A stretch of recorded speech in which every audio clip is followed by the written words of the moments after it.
છે શ્રી સંઘના મુનિ બનવાનો ચડાવો છે કે પરમાત્માનો મુનિ બનવાનો ચડાવો નથી.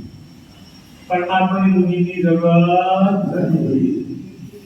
શ્રી સંઘના મુનિ એટલે શ્રી સંઘમાં જે પણ દ્રવ્યની વ્યવસ્થા થઈ રહી છે એના પુણ્યમાં ભાગીદાર થવાનો મુનિ બનવાનો ચડાવો એટલે શ્રી સંઘનો મુનિ હોય તો સાધારણ દ્રવ્યમાં એ ચડાવો ચાલે. સિવાય જે ધર્મવાંચના દિવસે જેટલી બોલી બોલાય છે એવી છે કે જે દેવ ધર્મમાં જાય છે અને કેટલી બોલી એવી છે સાધારણ ધર્મમાં જાય છે.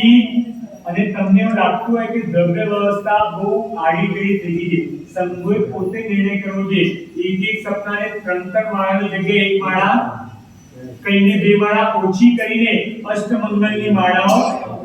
કેમ કે સામે સાચું 90% તો પહેલા ભોળા ભગત પુરુષો આવે જેને ગમન નથી હોતું. શું ચાલે છે, શું લેવું છે, શું નથી લેવું, આપણે કેટલા વિચારીને આવ્યા છે 2000. હવે બોડી કાર્ડને જેમાં લાગતું એમાં લગાવી કાઢો.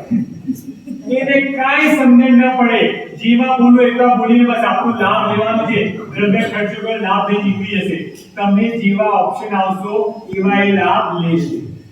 દેવ દેવના ચડાવ એટલા ફટાફટ પૂરા કરવાના કોઈને વધારે અને અષ્ટમંગલ ચડાવ શાંતિથી લાવો. બોલો જેને બોલવા બોલો. કેમ કે તમે એને બહુ પાછળ રાખો છો.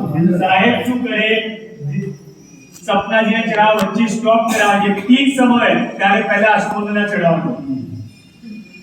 અને અષ્ટમંગલનું ઇમ્પોર્ટન્સ, અષ્ટમંગલ વિચાર કરો તમારા બધાના ઘરની બહાર હંમેશા શુભ થાય, મંગલ થાય, એના માટે શું અષ્ટમંગલ એટલે કેટલા મંગલકારી હશે. અરે ઇનફેક્ટ પરમાત્માને પણ અષ્ટમંગલની પાટલીથી દર્શન આલંબન કરવાનો રિવાજ છે કે આ મંગલકારી છે. તો અવશ્ય અષ્ટમંગલ મંગલકારી મંગલકારી મંગલકારી છે, પણ આપણી સમજ શક્તિનો અભાવ છે.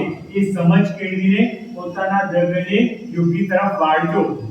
અને બીજું જે તમે રેસ્ટોરન્ટમાં જઈને બાર્ગેન કરો છો કે ભાઈ આટલા થોડી હોય, આ રોટલીને આટલા રૂપિયા ના ચાલે, ઓછું કરો એવું કહો છો.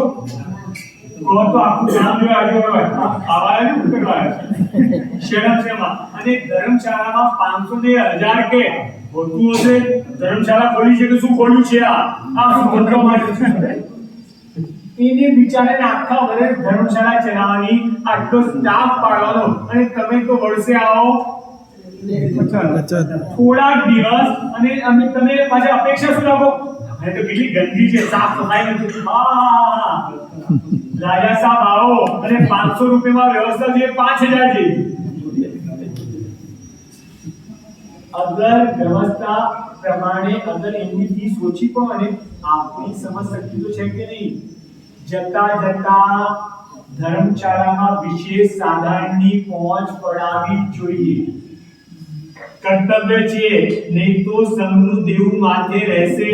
જે ધર્મશાળાનો ઉપયોગ કરો છો ને એ ઉપયોગ કર્યા પછી જેટલા રૂપિયાનો ઓવર ઉપયોગ કર્યો હોય અને એના સામે આટલું ભાડું ચૂકવ્યું હોય તો એ માથે રહે કે ન રહે? રહે કે ન રહે? આપણી કેપેસિટી હોય તો પૂરેપૂરું દ્રવ્ય ચૂકવવું જોઈએ. સાધારણ દ્રવ્યમાં લખાઈને પણ એ કર્જ માથેથી ઉતારવું જોઈએ. પરીક્ષણ આવશે એમાં જે ચડાવ બોલાય છે અષ્ટમંગલના ચડાવવાની સમજ કેટલું ઓછું છે, જ્યારે દેવ દ્રવ્યના ચડાવ બોલવાનું પ્રમાણ વધારે. આપણે ઘટાડી આપણે બદલી દઈશું. મોડી ભવનમાં તમે છો ને હું છું, બીજું કોઈ છે? એટલે તમે છો ને અમે છીએ. એમને કહો છો, મને કહો છો. એ મોડી ભવનમાં આપણે ગુરુવંદન લઈને કરશો પછી કે પહેલા કરશો? ચલો ગુરુવંદન.